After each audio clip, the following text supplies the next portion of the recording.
Hi, I'm Chris from Airwindows, and hey, you can do this. All of the guitars you're hearing, including the bass, are using my plugin PointyDeluxe. ChimeyDeluxe. You've already got PointyDeluxe. And I recorded this in about 2 hours. So if it has faults, it's because I didn't have time to do any more or better. Point being, this is a kind of sound that is not always that easy to get. I've got kind of a old Grateful Dead quality going on, and that's partly because it's about compression.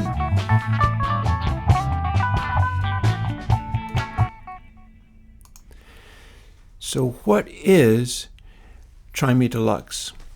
Well, ChimeyGuitar started out as an attempt to do a pointy guitar but with compression. Well, ChimeyDeluxe has been through some changes on its path to being here. And among them were trying to do multiple different kinds of compression, and then also an entire day spent trying to debug it, because multiple arrays of arrays got me confused, and I was using the wrong numbers for some of the arrays. And it's all done and ready to go. And I can show you what it does simply by showing you what it's doing on the bass.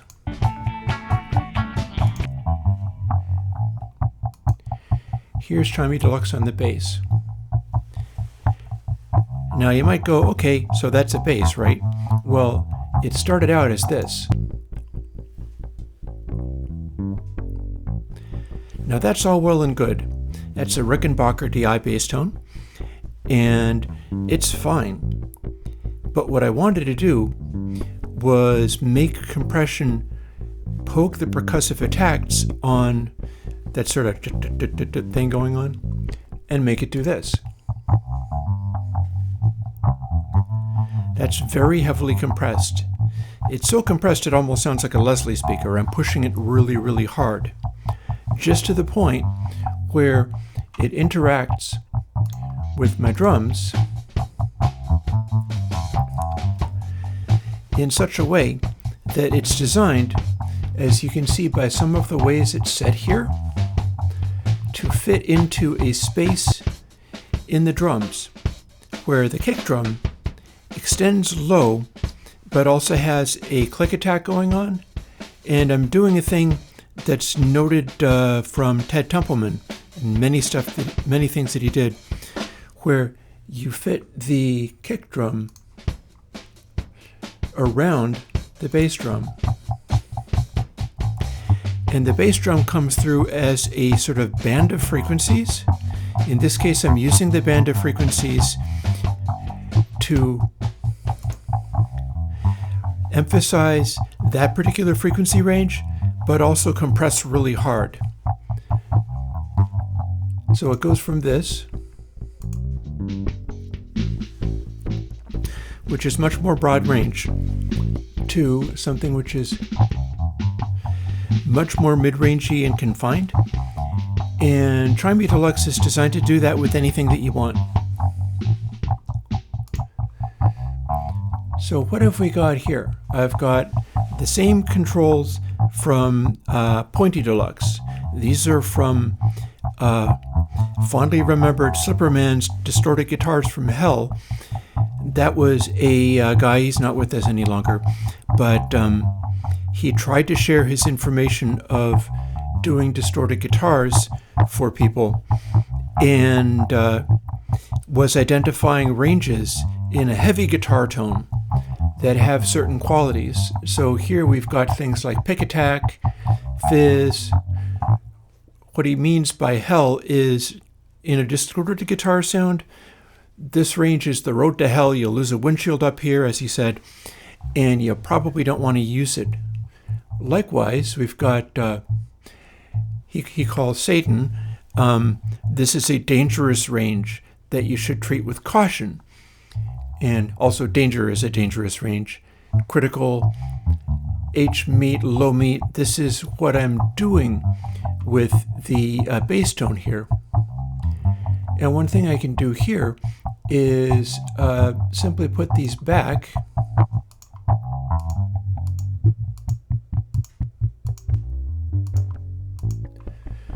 And when I put them back, we're a lot closer to the raw sound. You've got a little bit of compression happening, but it's not doing anything as extreme. This compressor has 16 compressors stacked on top of each other in a way that's not dissimilar to back in the day, and you can still get these. The FMR RNC Super Nice mode did a similar thing of stacking compressors on top of each other to make it react differently. In this case, you can do boosts into compression, and the boosts are going to make it act differently depending upon what frequency range you're compressing into. Again, for some of my stuff on this bass, I was doing this kind of gnarly frequency range that doesn't necessarily sit where you set guitars. Now, guitars are here, you say. Yes, I had a lead guitar. There's a bit of a delay on there. Here's the guitar setting. As you can see, I'm leaning on pick attack a little bit more for the guitar. Fizz gives it the sort of stratty kind of sound. It's a Strat style, but that's actually a Firebird, copy Firebird pickups from a guy in Florida who builds them. I've got H meet for some of these sounds. I've also got an even pointier one that's going to show back up shortly, or I can just click it to make it go. This is the original rhythm guitar that I recorded for the whole thing. And as you can see, I've got lots of fizz, lots of pick, and everything else is pulled way back. So this is a very compressed tone, but it doesn't have a lot of lows. And then I've got another guitar in here, which is also, everything's using ChimeyDeluxe on this. And this one is a little bit lower. You got a little more of the H meet in here. And what happens with ChimeyDeluxe, much like in PointyDeluxe, the reason it's deluxe is because it's kind of advanced mode. This is not necessarily easy to use, because if you start pushing a band up all by itself, the degree to which the band goes higher than the one just below it is an additional resonance. Listen to what it does to L meet. You can do such a resonant lows in here that it starts doing like crazy compressy things. It kind of still sounds normal, but it's overloading in that frequency range so hard that the compression freaks out. And if you pull it back, it's going to do the same thing to the band above it. See, this is this band going into overload. But if I pull it way back, it's going to cause H meet up here to go into overload, because it basically cares about the difference between the bands more than it cares about any individual band. So let's play with this bass tone a little tiny bit. And I can bring the drums in. These drums make a horrible mistake in the middle of the track, but whatever. Also, I'm using a upcoming reverb, and this is being mixed in ConsoleH2, which is also an upcoming thing. But I'm not really doing things EQ-wise with the guitars and bass, because the idea is to show you what ChimeyDeluxe can do. So let's see what we can do with some of this. We can make the H meet, which is a low mid frequency thing, become heavily compressed. Or multiple bands. You'll notice it does not take that much to get this compressy. Now suppose we don't want that kind of mid-range stuff. We could also pull them back, and that gives a different sound already. And Swing and rarely are bass controls. It's labeled that for the purpose of working with heavy guitars, but swing works with bass quite nicely, and rarely this is your super low subs. And we're managing to get this so that it's sticking out even through the fairly loudly mixed drums.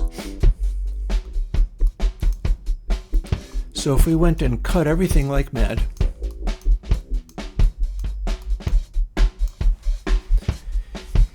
we can make the bass do only subsonic frequencies. Remember, I wasn't doing that because I was bringing subs in on the kick and putting the bass in a sort of hole in the middle of the kick. But I could also, here we'll let this loop around again. I could also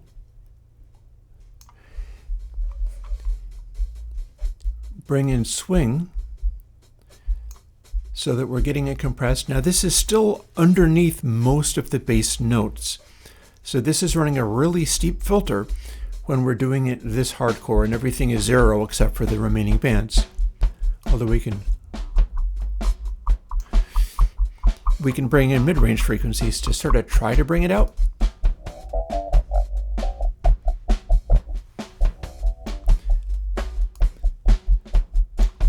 But we're still mostly just compressing the super lows, so we can start bringing in a higher frequency instead. If we make a shape that is largely a gentle sort of backswing,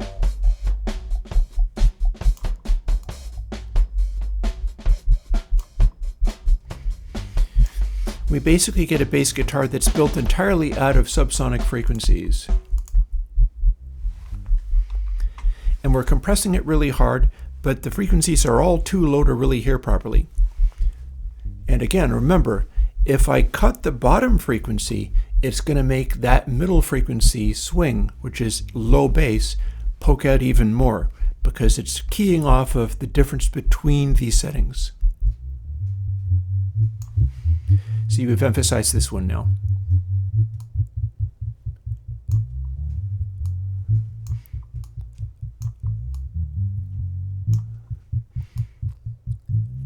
If I do this very carefully, and in fact I can bring some of these back, now I've got a low frequency compressed boost.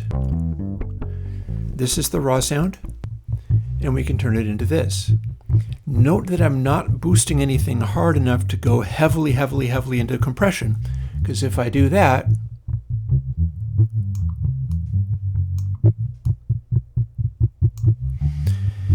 it starts hitting the compression real hard. It's going to loop again, or I can just start it up. Remember, our other sounds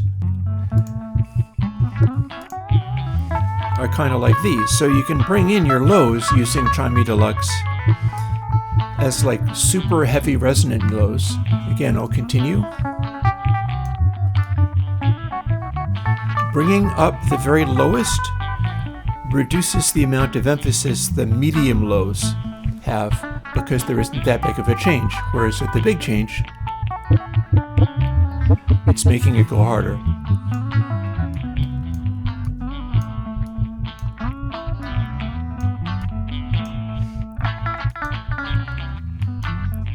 We can do a sort of S shape here.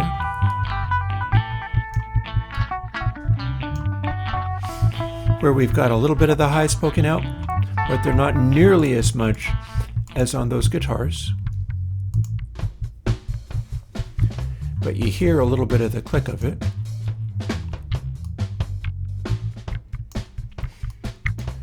And again, what I did with the setting for the song was I was emphasizing low mid enough that it thumped and hit. It went into the compression hard enough to make the spike poke out.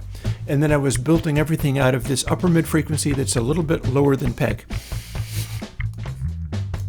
So I essentially did this. And that's got a bit of a sort of crunchy noise going on. And you can also make it emphasize the high mids for that low frequency kick a little bit. Here, I'll refire it. I'll turn on all the drums. And then if these are all set back, we now don't have a low frequency boost. But if we were making it out of this only medium bass frequency, all of a sudden we got taken it to the streets. Excuse me.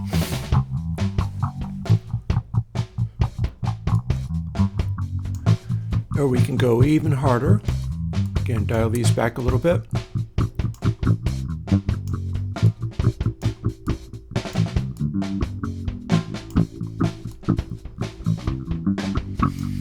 All of a sudden, we've got Taken It to the Streets by the Doobie Brothers. We've got a bass that is snapping out real hard in those upper mid-range frequencies.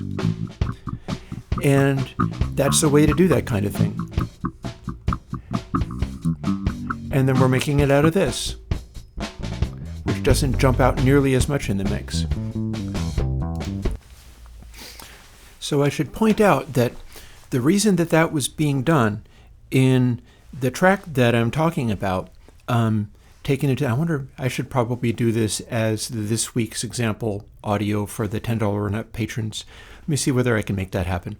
But that is a notable track as far as mix engineering is concerned. I think just about as notable as Tomorrow Never Knows introducing close miking the kick drum to the Beatles' sound.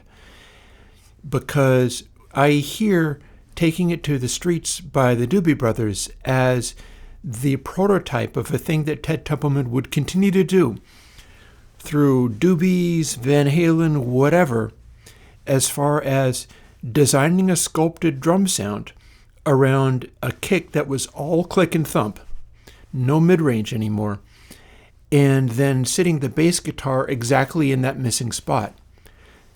The difference is, for Taking It to the Streets, which has a lot of other great things going on about it, it's great, but the difference with that is he went for a much more high mid-rangey bass tone than at any other time. He constructed a bass tone that was entirely about that sort of clacking, really aggressive, really upper, you'd almost call it upper mids. Not really, because it's not quite a guitar, but it completely loses that warmth of the bass, and it's just like clank. And that's the place where he's taking out of the kick drum in order to make a groove that's produced out of these composite things. And bear in mind, you can do that with synthetic instruments as well. I'm just doing it with naturalistic rock band instruments because that's what I grew up on. And my target for a lot of this is being able to reproduce the sounds that I grew up in enjoying, because I'm not able to just out of a raw DAW, out of a raw digital audio workstation in pure digital audio, I've not been able to get that happening, so I design tools so that I can. But like you can use the same techniques on all manners of other kinds of things. For instance, you could have a D&B track and be sucking information out of some of your drum parts, like the way that the amen break hits in sort of lower mids. You could maybe make the D&B bass line be a bit of a tear-out bass line and that upper mid-rangey quality like I just did with Critical in ChimeyDeluxe. But then also let the bass line bring in some of the super lows, and then you're cutting a hole out of the bass line for the amen breaks kick drum to fit in. But that would be overly complicated. I'm sure nobody's going to do that. Unless you want to, go ahead and try. Because that's kind of what I do this stuff for, is I have very specific things that I'm usually designing these things to be able to do, but nothing makes me happier than when people take that stuff and do things similar to like when, in Chicago and Detroit, they took the 303 and turned up all the resonance and brightness of it and made it do a completely different thing than it was originally designed to do. And a genre came out of that. So I'm just trying to make tools for genres. And I don't get to choose what the genres end up being. I'm just trying to make the tool so that the range of sounds you can make covers more than just what the raw laptop mix kind of thing delivers. Because that basically just delivers hyperpop and modern pop. And it's fine, but I feel like you should be able to do more than just that. So I'm going to head out and do this video. I've come up with a new thing to say similar to when I say, hey, you can do this. And it is, I'm here every week. People who are new to this channel might not really quite realize this, and I'm hoping people continue to discover what I do. But in case it got by you, you might want to subscribe and stuff. I'm here every week. I'm going to have another plugin next week, and I had a plugin last week. And I'm going to have another plugin the week after that. And it's always to try to help you do new things in audio and in your music. I'm trying to bring stuff that's fun to play with and even inspiring to get people to do stuff, because I'm so busy making plugins and pursuing this tool making stuff. I usually don't get to make music. I'm looking forward to when I do, and I'll fit it in when I've got some of the... I'm still working on ConsoleH. ConsoleH is the hip-hop console. And that's looking like it's going forward. And the friends who are helping me do these things, for instance, Bacon Paul and the Surge XT people, and Sudara with Pample Juice and his Sign Machine plugin, are working on their own stuff, and I will be bringing you news of those things as soon as they're ready to go. Sudara's thing is actually in early access, so I'm contemplating like jumping in on that as well. But at any rate, I'm here every week. I'll see you next week, presumably. Bye-bye.